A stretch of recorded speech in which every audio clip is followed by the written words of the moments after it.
At the Hopkins Marine Station, talking to Richard Gruelle about the work that he's been doing with sea otters. Can you tell us a little bit about that work there, Richard? Oh, of course. I got into research in sea otters because I kind of wanted to combine my interest in wildlife disease ecology and conservation with marine science. That luckily I'm here at this beautiful place, Hopkins Marine Absolutely. Station. I can combine these interests working with sea otters, this threatened population.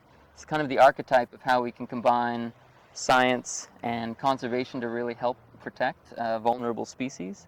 And I got in contact with Dr. Melissa Miller up in Santa Cruz, and she works for the California Department of Fish and Wildlife, and she was showing me some of the some of the most important sources of mortality for the sea otters. And one of the biggest sources of mortality that causes 16 to 26% of the deaths of sea otters is this parasite. It's called an acanthocephalin. Its common name, a thorny-headed worm, and it's aptly named because it has a thorny head that attaches in the GI tract of the sea otters and stays there. And it sometimes, when it penetrates the GI tract, it causes infection, and this is how the otters die.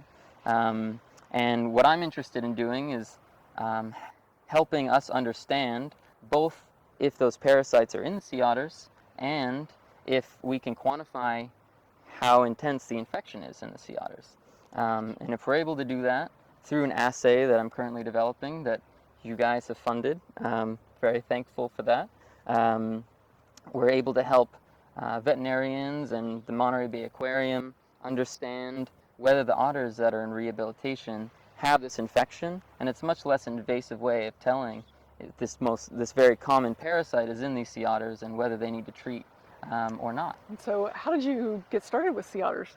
Yeah, really through Dr. Melissa Miller. I thought sea otters would be a great mesh between marine science and wildlife disease because I care so much about conservation. Sea otters are really one of the most important keystone species, and that's what attracted me. I mean, they're also very charismatic, but when she told me about this disease, this parasite, I didn't know anything about it coming into it, and I was kind of enthralled both from a scientific standpoint, but also potential impact.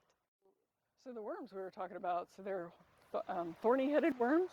They're thorny-headed, aptly Let's say. named because they are the whole tip, their whole head, it has lots of these little hooks. That's how they latch onto the intestines, and they're about 1 to 2 centimeters in length. So they're not very large, but they're small enough to migrate through the intestines, but big enough to see with the naked eye.